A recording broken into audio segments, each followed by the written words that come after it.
पानी महंगा पी लीजिए, कोई दिक्कत नहीं है, लेकिन आपके स्वास्थ्य से बढ़कर कुछ नहीं है। आप एक बार बीमार हो जाएंगे, ना आप पढ़ पाएंगे ना कुछ कर पाएंगे। सबके लिए एडवाइस है कि एक ही संस्थान से आप बिल्कुल ना करें, आप कोशिश करें कि 2-3 कोचिंग जो है। दूसरी चीज़ ये कि बच्चे ना अपने माँ बाप को ना बेवकूफ़ बना रहे हैं। वो रहते यहाँ हैं, एक माँ बाप ने आपको काफ़ी उम्मीद से यहाँ भेजा है, मतलब उनने अपने जीवन की जो एक गाड़ी कमाई है वो आप पे लगाई है। आप उनके इन्वेस्टमेंट है, उनका इन्वेस्टमेंट कोई आरडी एफडी है, ऐसी चीज़ें नहीं है, आप ही उनके इन्वेस्ट। आप इंदौर आए थे तो आपकी क्या लाइफ रही इंदौर में रह के? सबसे बड़ा श्रेय आप किसको देना चाहेंगे इसमें? मैं तो केवल और केवल जो अपने माता पिता हैं और जो कुछ गुरुजन और कुछ दोस्त जो होते हैं उनको देना चाहूँगा, जिनने मुझे समय समय पे गाइड किया। दोस्त ऐसे थे जो बिल्कुल मूड फ्रेश करने वाले भी थे, वो पढ़ाई से रिलेटेड नहीं थे बिल्कुल भी। रिश्तेदार ही सबसे ज़्यादा ताने मारते हैं, वो कहते हैं कि कब तक करोगे, छोड़ो कुछ और कर लो, जीवन क्यों बर्बाद कर रहे हो इस फील्ड में, और भी चीज़ें हैं दुनिया में। जैसे आपने बोला कि आपको ज़्यादा वक्त नहीं लगा, कुछ बताना चाहेंगे इसके बारे में? ऐसा क्या किया आपने कि आपको नहीं लगा? बिल्कुल बिल्कुल, मैंने एक डायरी बनाया था 2023 दी एंड, उसमें लिखा इसके था। बाद वो बोलते ना हम सफ़र, उसके बारे में आपकी क्या राय है? आपके भी थे क्या कोई?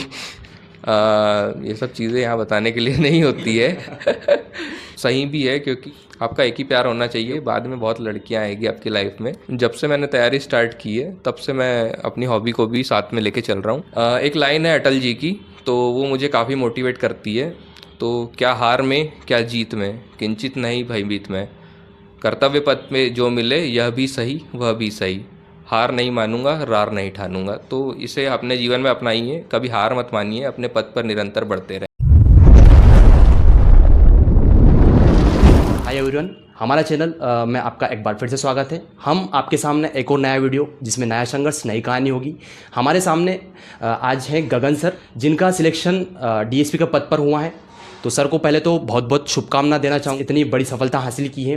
तो सर से जानेंगे उनकी स्टोरी के बारे में, उनकी जर्नी के बारे में, कैसे क्या तैयारी की। और एक और चीज़ बोलना चाहूँगा, आपके लिए मज़ेदार होने वाला है, काफ़ी मोटिवेशनल मिलने वाला है आपको इस वीडियो से, तो पूरा वीडियो ज़रूर देखिएगा। एक चीज़ और बोलना चाहूँगा, इसके बाद किन टॉपर्स का इंटरव्यू लेना पसंद करते हैं आप अगर कमेंट करके मुझे बताएंगे कि नेक्स्ट इंटरव्यू किन का होना चाहिए, तो हम कोशिश करेंगे उन टॉपर्स से कांटेक्ट करने का और उनका जो इंटरव्यू है आपके सामने प्रस्तुत करेंगे। तो सर से जानेंगे उनका परिचय। सर, सबसे पहले तो बहुत बहुत शुभकामना आपको। थैंक यू सर, और बहुत आपका भी शुक्रिया कि आपने मुझे आज यहाँ आमंत्रित किया और मुझे मौका दिया कि मैं बच्चों को गाइड कर पाऊँ। तो मैं अपना पहले संक्षिप्त परिचय देना चाहूँगा। मेरा नाम गगन हनवत है और मैं मध्य प्रदेश के बालाघाट ज़िले की एक छोटी सी तहसील वारासिवनी से बिलोंग करता हूँ। मेरा सिलेक्शन जो है डीएसपी के पद पर 2020 में हुआ है और ये मेरा प्रथम प्रयास था। अब सर जानना चाहूँगा, जो आपका एजुकेशन बैकग्राउंड है, आपकी स्कूलिंग कहाँ से हुई है, आपने क्या किया, ग्रेजुएशन में क्या किया? मेरा जो स्कूलिंग है वो मेरे गृह जिले से ही पूर्ण हुई, एक निजी संस्थान से। और इसके पश्चात मैं 12th के बाद इंदौर आया था, तो यहीं के गवर्नमेंट होलकर साइंस कॉलेज से मैंने बीएससी मैथमेटिक्स के साथ पूर्ण किया है। पहले से आपको डिसाइड था कि मुझे सिविल सर्विसेज में जाना है? हाँ, मेरा पहले से डिसीजन था। मैंने पहले ही डिसाइड कर लिया था कि मुझे सोशल वर्क करना है। हर किसी व्यक्ति का एक अपना अपना फॉर्म होता है सेवा करने का, कोई एनजीओ के थ्रू, कोई सरकारी नौकरी के थ्रू, मतलब अधिकारी बन के सिविल सर्विसेज के थ्रू, और कोई पॉलिटिक्स के थ्रू जुड़ के ये काम करता है। मेरा ये था कि एक अथॉरिटी आपको मिल जाती है सिविल सेवा में, तो मैं इसलिए एमपीपीएससी का चयन किया। अब मैं जानना चाहूँगा आपकी जो जर्नी है उसके बारे में। कुछ एस्पिरेंट की लाइफ में यहाँ तक पहुँचना, सिलेक्शन लेना काफ़ी लंबा सफ़र होता है, काफ़ी उतार चढ़ाव आते हैं। तो आपकी लाइफ में ऐसे क्या पड़ा हुआ है, क्या स्ट्रगल आपकी लाइफ में रहा? सबसे पहले जो स्ट्रगल था वो तो जब शुरुआत करता है एक एस्पिरेंट, तो जो उसको आता है प्रॉब्लम, जैसे बहुत भटकाव होता है, कई प्रकार की कोचिंगें होती है, तो आपको चूज़ करना है एक अच्छी कोचिंग। तो पहला भटकाव तो यही होता है, जब आप इंदौर आते हैं तो बहुत सी कोचिंगें हैं, तो आपको क्या करना है कि आपको ऐसी कोचिंग चूज़ करना है। सबसे पहले तो आप पता करिए कि वहाँ की फैकल्टी कैसी है। फैकल्टी जो है आपकी अच्छी होना चाहिए। जो मेन सब्जेक्ट्स है, कोर सब्जेक्ट जैसे हिस्ट्री, पॉलिटी, ज्योग्राफी, इकोनॉमी, तो इनके जो टीचर्स हैं वो वहाँ पे अच्छा टीच करते हो, ये कोशिश करें ऐसी ही कोचिंग में जाए। ज़रूरी नहीं कि बहुत बड़ी कोचिंग में आप एडमिशन लें, छोटी कोचिंगों में भी कई बार ये होता है कि काफ़ी अच्छे टीचर्स होते हैं, लेकिन हमें उनके बारे में जानकारी नहीं होती। दूसरी चीज़ मैं ये कहना चाहूँगा कि जब हमने कोचिंग स्टार्ट किए थे तो काफ़ी मिसगाइड करने वाले लोग भी होते हैं। तो होता ये है कि काफ़ी समय जो आपका रहता है, आपके जो सोर्स है, बुक्स हैं, अदर नोट्स हैं, तो इसको कलेक्ट करने में काफ़ी वेस्ट हो जाता है टाइम। तो एक ऐसा आपका मार्गदर्शक रहे जो आपको अच्छी दिशा में गाइड करे। तो आप क्या है, किसी भी एग्ज़ाम को जल्दी क्रैक आपको क्या लगता है अगर कोई एस्पिरेंट तैयारी करना चाहता है तो क्या पहले उसको थोड़ा सा प्रिपेयर कर लेना चाहिए, अपना बेसिक कंप्लीट कर लेना चाहिए, या फिर उसके बाद कोचिंग करना चाहिए, या पहले कोचिंग कर ले, ऐसा कुछ? सबका अपना एक पॉइंट ऑफ व्यू होता है। कोचिंग ज्वाइन करके भी आप अपने कॉन्सेप्ट को क्लियर करते हुए इसकी जर्नी की स्टार्ट कर सकते हैं। तो सबसे पहले ये करें कि आप जो बेसिक बुक्स होती हैं कुछ ऐसी, जैसे पॉलिटी के लिए लक्ष्मीकांत हो गई, है ना, और एनसीईआरटीज़ हो गई हिस्ट्री के लिए, है ना, और एमपी की जो बेसिक बुक्स हैं थोड़ा बहुत इनको रीड कर लीजिए।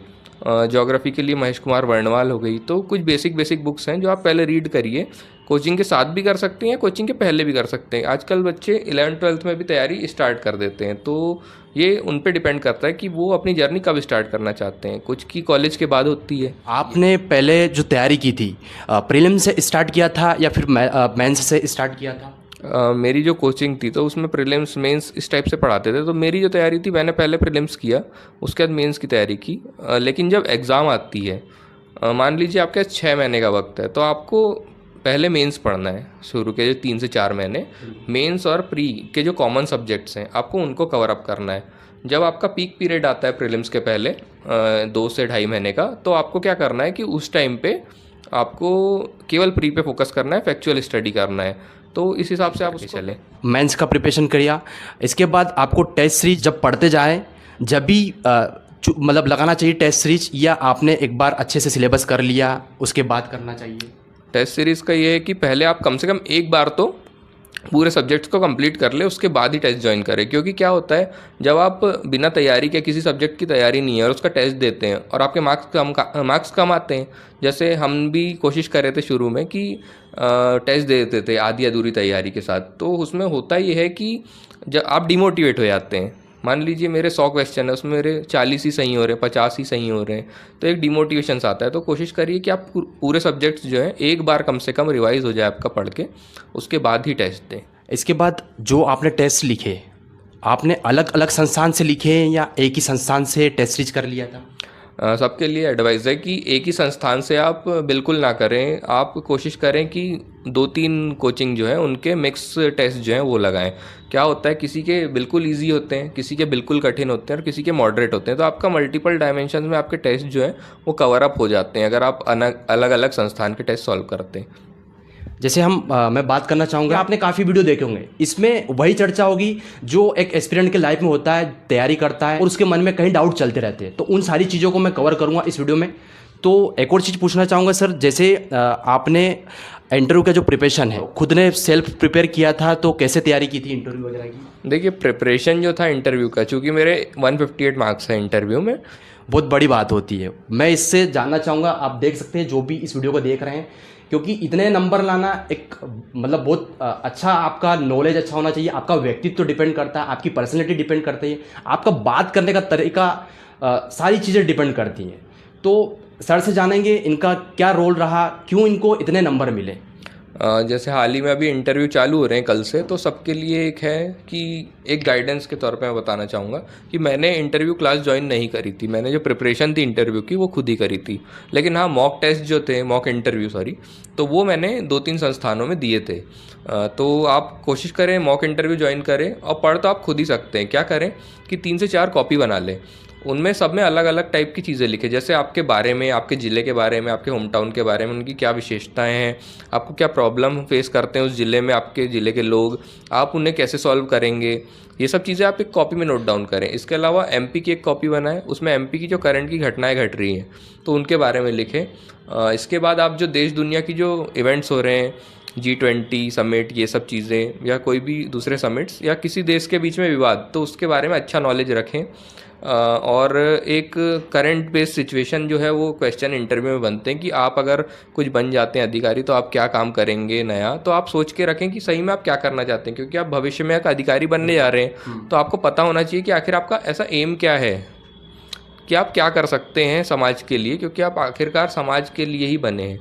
तो ये आपका होना चाहिए। फिर दूसरी चीज़ ये है कि इंटरव्यू में कॉन्फिडेंस के साथ जाए। बहुत बच्चे कॉन्फिडेंस खो देते हैं, तो कॉन्फिडेंस बनाए रखने के लिए थोड़ा सा सोशल रहे, घुल मिल के रहे लोगों के साथ। लोगों से आप बातचीत करेंगे तो वहाँ पे भी आप खुल के बात कर पाएंगे। वो आखिरकार आपकी पर्सनालिटी का टेस्ट कर रहे हैं, आपके नॉलेज का नहीं।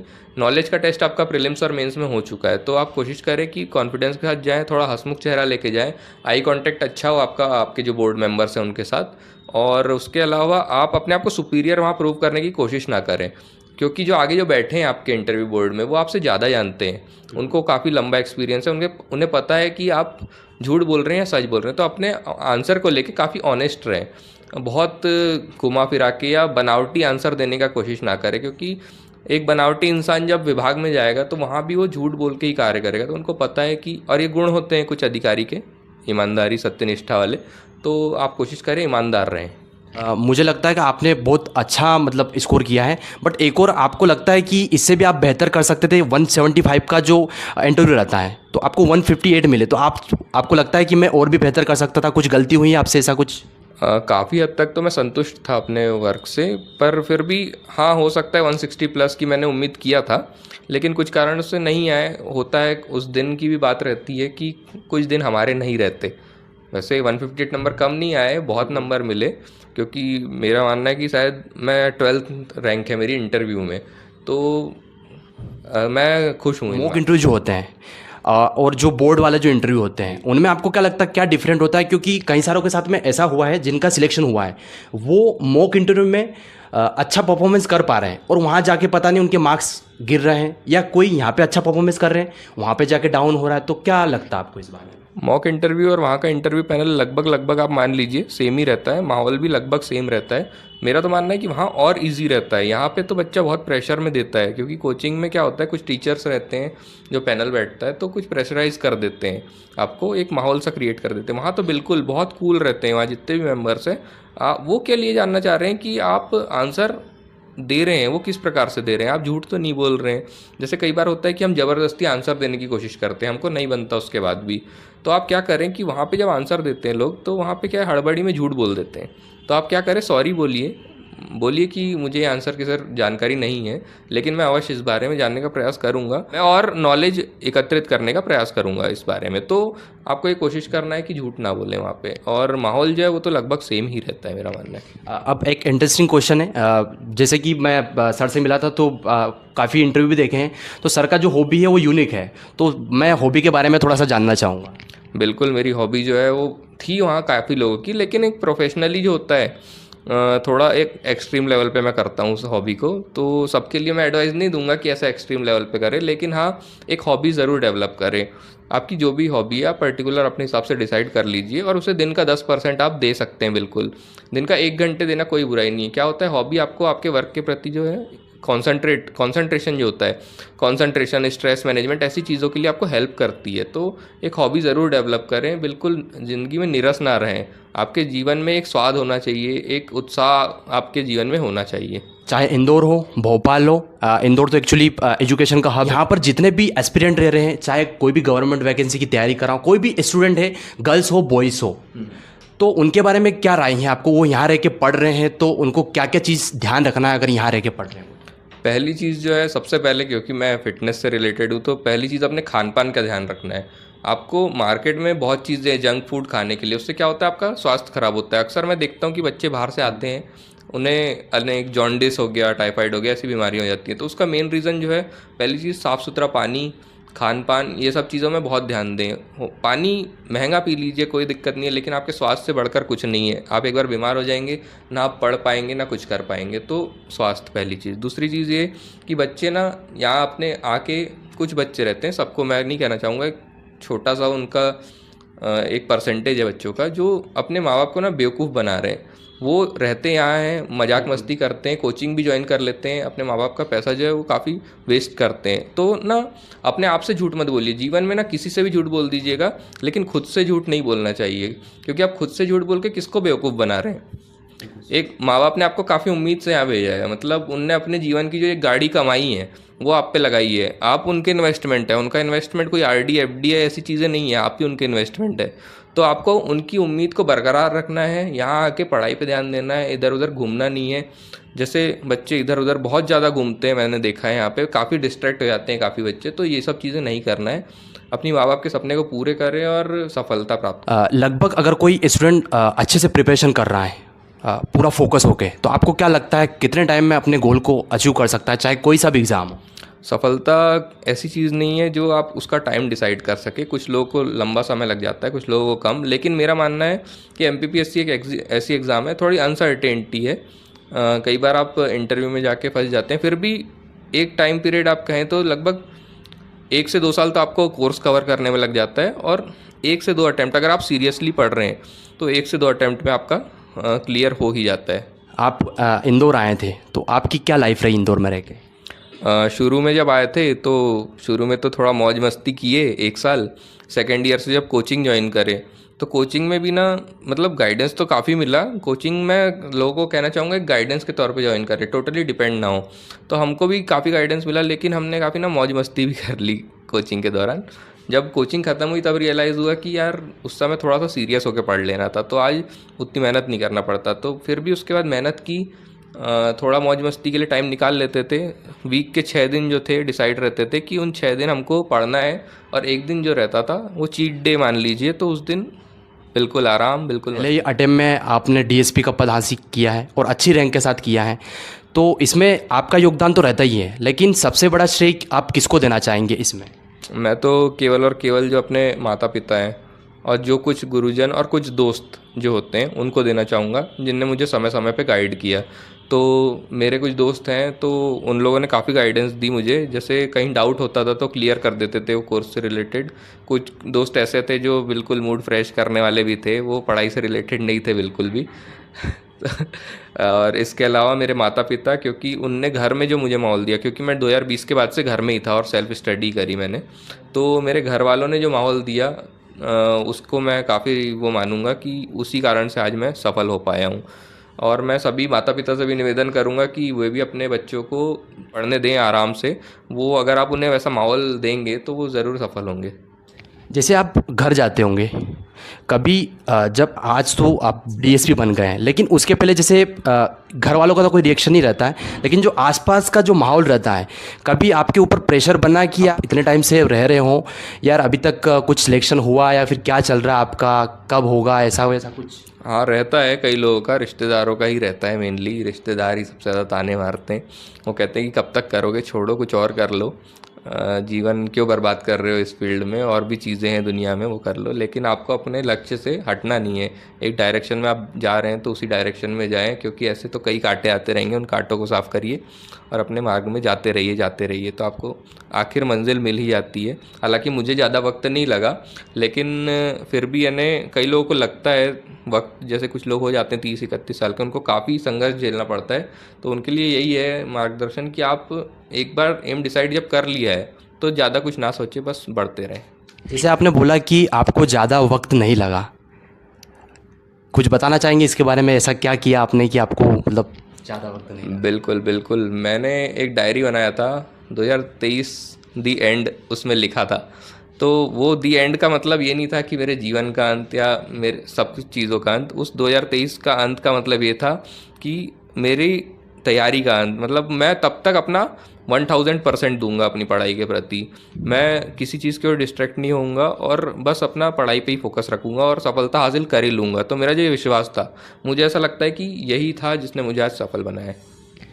जैसे आप किसी भी चीज़ का प्रिपरेशन कर रहे थे, मैं ये नहीं बोलता कि आप सिविल सर्विसेज कर रहे हो या फिर कोई सा भी गवर्नमेंट का एग्ज़ाम कर रहे हो, तो आपको साथ में एक और चीज़ भी बैकअप के रूप में प्लान रहना चाहिए, होना ज़रूरी है या फिर नहीं? कि आप अगर, आपकी क्या राय है इसमें? प्लान भी अलग अलग टाइप के होते हैं। कुछ चीज़ें ऐसी होती कि लोग सोचते हैं असफल होऊंगा उसके बाद प्लान भी सोचूंगा, ये चीज़ रहती है। कुछ लोग रहते हैं जो साथ में लेके चलते हैं, और कुछ लोग बिल्कुल भी नहीं सोचते उस बारे में। तो मेरा ये था कि मैंने प्लान भी सोच के रखा था, लेकिन मैंने उसको केवल अपने दिमाग तक सीमित रखा। उसको मैंने जाहिर नहीं होने दिया, ना उस चीज़ को हावी होने दिया अपने ऊपर कि वो प्लान भी मेरे प्लान ए को कमज़ोर कर दे। ठीक है, तो यही है कि प्लान भी बना के एक सोच के रखिए कहीं एक माइंड के सेंटर में, लेकिन उसको अपने आप पे हावी मत होने दीजिए। तो यही मेरा कहना है कि प्लान भी मैटर्स, बट उसको इतना इफेक्ट अपने लाइफ को। इसके बाद वो बोलते हैं ना हम सफ़र, उसके बारे में आपकी क्या राय है? आपके भी थे क्या कोई? ये सब चीज़ें यहाँ बताने के लिए नहीं होती है लेकिन मेरा मानना है कि ये सब चीज़ें पीएससी आपको करने से रोकती है, और सही भी है, क्योंकि ये सब चीज़ें डिस्ट्रैक्शन ही है एक हिसाब से। आपका एक ही प्यार होना चाहिए, वो है एमपीपीएससी। उसके प्रति ईमानदार रहिए, बाद में बहुत लड़कियाँ आएगी आपकी लाइफ में, या लड़कियाँ तो उनके लिए लड़के आएंगे लाइफ में। सफल हो जाइए, तो सफलता के पीछे पूरी दुनिया भागती है। 99.99% केस में आप भटक ही जाते हैं अपनी एम से। कुछ एक्सेप्शंस रहते हैं, लेकिन ज़्यादातर केसेस में भटकाव आता ही है मन में। कई सारों का ऐसा होता है कि काफ़ी टाइम से प्रिपरेशन कर रहे हैं, मेहनत भी कर रहे हैं, इंटरव्यू तक पहुंच गए, काफ़ी अच्छा रहा, लेकिन फिर भी कुछ कारणवश अनफॉर्चुनेटली हुआ नहीं। उनके लिए आपका क्या मैसेज? देखिए, एक अपने लिए टाइम लिमिट सेट करिए, बहुत अधिक वक्त भी ना दीजिए किसी चीज़ को, कि हो सकता है आप में कुछ और कैपेबिलिटी हो और आप उस चक्कर में अपना फ्यूचर जो है, फ्यूचर के जो स्वर्णिम वर्ष हैं उन्हें ख़राब कर रहे हैं। तो मेरा मानना है, मेरा पर्सनल पॉइंट ऑफ व्यू है कि कुछ नया करने का भी एक विचार अपने मन में रखिए, और आगे अगर असफल होते हैं तो कोशिश करिए कि कुछ नया करने का प्रयास करें। आपका जो हेल्थ है, इसके बारे में कुछ बोलना चाहेंगे? कब से आप जिमिंग वगैरह कर रहे हैं? जब से मैंने तैयारी स्टार्ट की है तब से मैं अपनी हॉबी को भी साथ में लेके चल रहा हूँ। बस ये है कि मैं अपनी हॉबी को अपनी पढ़ाई के बीच में नहीं आने देता, और अपनी पढ़ाई को मैं अपनी हॉबी में के बीच में आने नहीं देता। इस कारण से जो फिजिक है उसको मेंटेन कर पा रहा हूँ। ऐसे कुछ मोटिवेशन कुछ बोलना चाहेंगे ताकि कोई भी अगर गिव अप करता है तो अपने आप को बनाए रखे? एक लाइन है अटल जी की, तो वो मुझे काफ़ी मोटिवेट करती है। तो क्या हार में क्या जीत में, किंचित नहीं भयभीत में, कर्तव्य पथ में जो मिले यह भी सही वह भी सही, हार नहीं मानूंगा रार नहीं ठानूंगा। तो इसे अपने जीवन में अपनाइए, कभी हार मत मानिए, अपने पथ पर निरंतर बढ़ते रहें। Okay, thank you so much sir, काफ़ी अच्छा लगा मतलब बात करके। मुझे लगता है कि आपके जितने भी क्वेश्चन थे कि पढ़ाई से रिलेटेड, काफ़ी सारे लाइफ से रिलेटेड भी, तो उन क्वेश्चन को भी कवर किया है मैंने। इसलिए जो सिलेबस वगैरह को कवर नहीं किया क्योंकि ऑलरेडी बहुत सारे वीडियो डले हुए हैं, तो आप देख सकते हैं आराम से, कोई इशू नहीं है। बाकी जो चर्चा होनी थी, मैंने इसलिए काफ़ी सारे को डाउट था तो उससे रिलेटेड इसी संबंधित ये वीडियो बनाया। तो आपको ये वीडियो कैसा लगा? सर की स्टोरी सुन के आपको क्या मोटिवेशन मिला है? आपकी लाइफ में कुछ भी इंप्रूवमेंट होता है तो आप कमेंट करके ज़रूर बताएं। और नेक्स्ट इंटरव्यू किनका होना चाहिए, आप उनका भी कमेंट करके ज़रूर बताएं। हम टॉपर से मिलने का कोशिश करेंगे और आपके समक्ष इंटरव्यू लाने का प्रस्तुत करेंगे। अगर आप चैनल पर नए हो तो चैनल को सब्सक्राइब कर लीजिए और लाइक करिए। धन्यवाद।